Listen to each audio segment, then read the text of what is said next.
There's more than one superpower in the world right now, whether we like it or not. China is making leaps in the technological realm, leaving the US and other countries in the dust.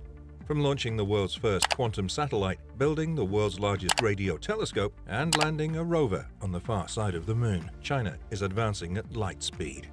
Let's take a look at China's ambitious technological roadmap for 2050. In 2017, the Chinese government released a plan that aimed to make their AI industry numero uno by 2030. Since then, this country has been rolling out policies, funding initiatives, and strategic plans like the New Generation Artificial Intelligence Development Plan for its vision of AI supremacy. And they're not alone in this.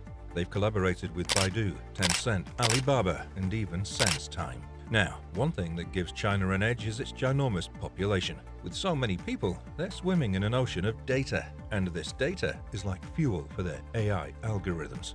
They're working on everything from natural language processing and image recognition to even recommendation systems. Speaking of health, do you remember that infamous gene editing scandal a few years ago? Well, China's been on a genetic engineering roller coaster ride ever since. Despite that messy situation, China is all about that CRISPR life. They're using this gene editing tool for everything from agriculture to editing genes in animals and even medical applications. Chinese researchers were the first to use CRISPR in monkeys. With the lightning speed and precision of CRISPR, researchers in China have been creating monkey models of diseases like muscular dystrophy, autism, and cancer. Of course, they need to make sure their regulatory guidelines align with international standards to keep everything in check. But if they can do that, get ready to see China leading the way in genetic engineering. That too in the near future. Now, moving on to the vehicle side, China has developed a special material for hypersonic vehicles that can handle long flights without getting all messed up.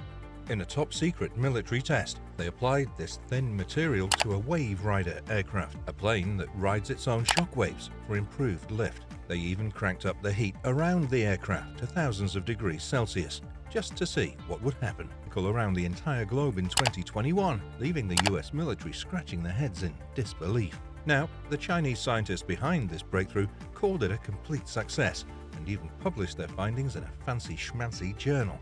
This new thermal protection technology opens up endless possibilities for longer range and faster hypersonic flights. Moreover, in the hypersonic race, China is facing challenges head-on and turning them into opportunities, just like defying the laws of physics. Meanwhile, over in the US, they've faced setbacks in their hypersonic program. China has been leading the charge in renewable energy production for over a decade, but now they're ramping up the installation of wind power, leaving other countries in the dust. This country wants 80% of its energy to come from non-fossil fuel sources by 2060, and by 2030, China aims to have a mind-blowing 1,200 gigawatts of solar and wind power capacity. Now, it's the first time China has made such a bold commitment to a renewables-dominated future. They're ready to overhaul their entire energy system, from planning to storage to distribution. Moving on, with nearly 4 billion people living in cities worldwide, and that number expected to soar even higher by 2050, the pressures of urban life are becoming too much to bear. But China has a plan. They're going all in on smart cities, which means they're bringing data-sharing smart technologies, like the Internet of Things, IoT, working their magic to improve energy efficiency, reduce greenhouse gas emissions, and enhance the quality of life for city dwellers. But this smart city idea is not new. It goes way back in 2011 when they announced their grand plan to develop digital cities across the nation.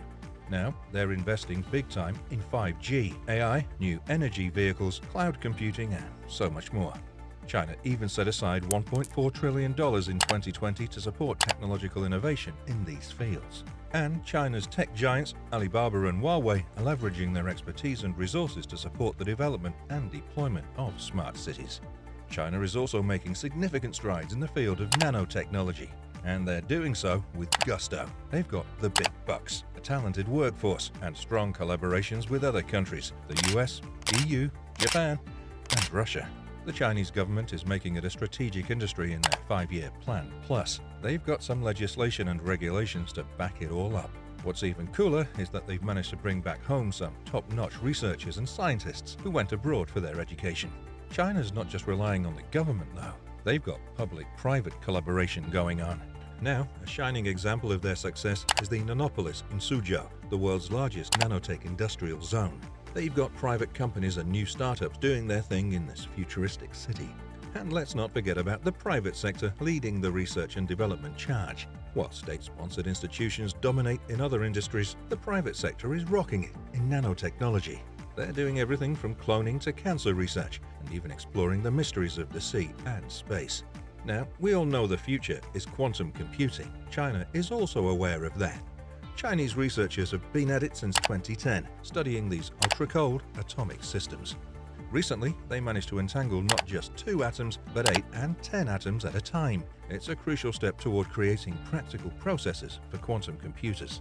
Now, a quantum computer with 10 quantum bits, or qubits, is like having the memory capacity of 2 to the power of 10 bits in a regular computer, and the computing power gets exponentially better with more entangled particles. To pull off this quantum entanglement feat, the Chinese team used optical lattices. But they faced a challenge. How do you entangle more than 2 atoms at once? Well, they came up with new gadgets and technologies like an optical super lattice, a quantum gas microscope, and 3 digital micromirror devices. The team even used about 100 ultra-cold rubidium atoms for their experiment, and guess what? They created entangled pairs with a fidelity of over 95% and a lifetime of over 2 seconds. Then they took it up a notch and connected these pairs to form chains and blocks of entangled atoms. Well, this breakthrough has some serious implications.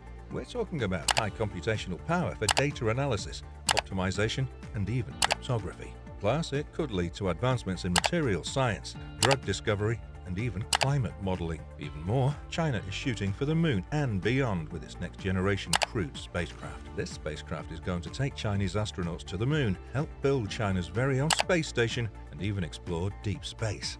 We'll have to wait a bit to see this spaceship in action, as the first flights are scheduled for 2027 and 2028. However, in 2020, China did a test launch with a pretend version of the spacecraft just to get a taste of what's to come. They even put the return capsule from that test on display for all the space enthusiasts to marvel at. China's got big dreams of sending their taikonauts, that's what they call their astronauts, to the moon by 2030. And to make it happen, they're developing a brand new rocket called the Long March 10. This next-gen spacecraft is going to be a superstar in the galaxy. There'll be a version that can take 3 astronauts to the moon, and another one that can transport 4 to 7 astronauts to China's shiny new space station called Tiangong. Right now, China uses a spacecraft called the Shenzhou to send astronauts to low Earth orbit. Yang Liwei himself was the first Chinese astronaut in space during the Shenzhou 5 mission back in 2003. Moreover, the crew of Shenzhou 16 is chilling out at the Tiangong space station as we speak. They arrived in May and are planning to stay for about 6 months.